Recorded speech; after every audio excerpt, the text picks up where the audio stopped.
Une petite vidéo supplémentaire à propos de la simplification d'une fraction. Consigne, simplifier la fraction 18/24e au maximum. Alors par exemple, cette fraction 18/24e, elle pourrait venir d'un problème qui parlerait d'une journée. Une journée, c'est 24 heures. Et pendant cette journée, par exemple, il y a eu 18 heures de jour. Le soleil s'est levé le matin, s'est couché le soir et a été dans le ciel pendant 18 heures. Et on se demande quelle fraction de la journée est-ce que le soleil a été dans le ciel. La fraction, c'est donc 18 heures sur 24, 18 sur 24, et en fait, on peut se demander, est-ce qu'on peut exprimer cette fraction de manière plus simple pour que ce soit plus parlant. Donc, la fraction a égale 18/24e. Pour la simplifier, on peut commencer par remarquer que 18 et 24 sont des nombres pairs, donc 2 fois un nombre entier, 2 fois 9 égale 18, 2 fois 12 égale 24. On peut donc simplifier par 2. Là, c'est le principe de pouvoir barrer 2 fois en haut avec 2 fois en bas. La propriété A fois K sur B fois K égale A sur B. Un quotient ne change pas quand on multiplie en haut et en bas par le même nombre différent de 0. Donc, on peut barrer les deux. Attention, on dit simplifier la fraction par 2. Donc, il va rester 9/12e. On barre les deux fois, il reste 9/12e. Attention parce que on est content d'avoir trouvé une fraction simplifiée, mais la consigne demande bien de simplifier au maximum. C'est-à-dire qu'en fait, la fraction qu'on a trouvée, il faut se demander si elle est irréductible ou pas. Irréductible, ça veut dire qu'on ne peut plus la simplifier. Est-ce qu'on peut encore simplifier cette fraction? Alors, ce qui est clair, c'est qu'on ne peut plus la simplifier par 2, puisque 9 est impair, ce n'est pas un multiple de 2. Après 2, on se demande si on peut simplifier par 3. 9, c'est un multiple de 3, 3 fois 3 égale 9, et 12 aussi.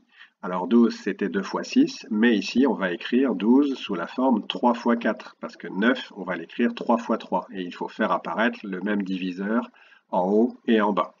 Donc 3 fois 3 sur 3 fois 4, pardon,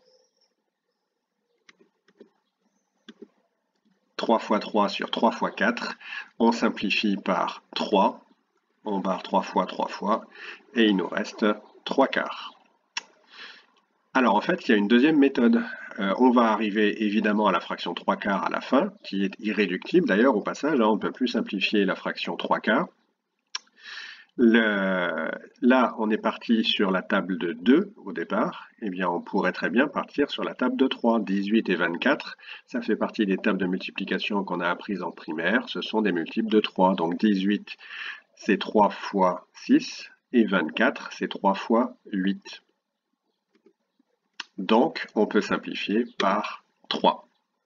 Il nous reste 6/8e. Et là, c'est pareil, la fraction 6/8e, on peut encore la simplifier. 6 et 8 sont deux nombres pairs, donc ils s'écrivent 2 fois nombre entier, 2 fois 3 sur 2 fois 4. On simplifie par 2 et il reste 3 quarts. En fait, on a simplifié, mais pas dans le même ordre. Dans la première méthode, on a simplifié d'abord par 2, puis par 3, alors que là, on a d'abord simplifié par 3, puis par 2 dans la deuxième colonne.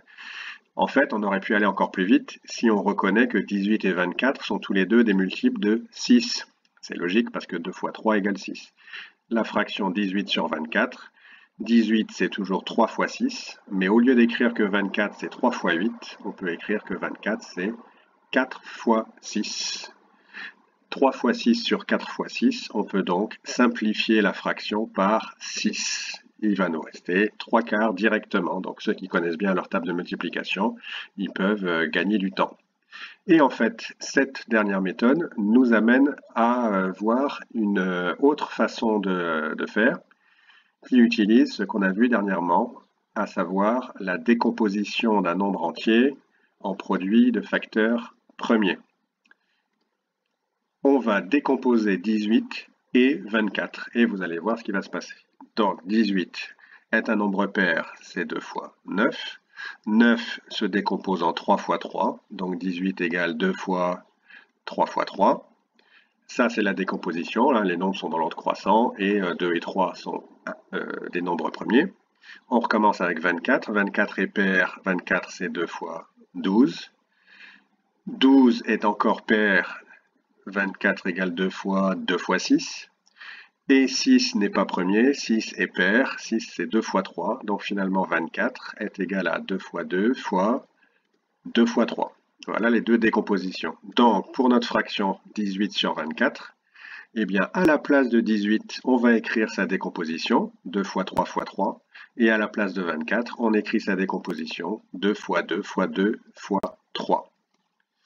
Qu'est-ce qu'on peut faire maintenant avec ça? Eh bien en fait, comme on n'a que des multiplications au numérateur et que des multiplications au dénominateur, on peut appliquer ce qu'on a fait précédemment, c'est-à-dire barrer tous les nombres, tous les facteurs qu'on retrouve en haut et en bas, c'est-à-dire par exemple le 2 fois au numérateur peut se simplifier avec un 2 fois au dénominateur, le x3, 1 fois 3 au numérateur se simplifie avec le x3 du dénominateur.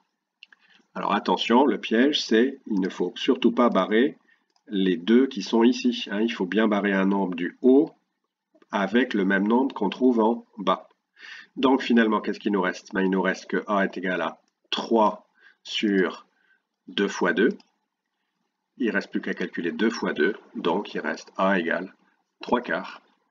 Donc quand on applique la décomposition en produit de facteurs premiers, ça a l'air compliqué comme ça, mais en fait c'est pour se simplifier la vie et de toute façon, ça revient à faire exactement le même genre de calcul que ce qu'on a fait dans les trois premières méthodes. Et pour revenir à notre histoire de journée, là, quand il fait jour pendant les 18 24e de la journée, 18 heures sur 24, en fait, il a fait jour pendant les 3 quarts de la journée, 18 sur 24, c'est égal à 3 quarts.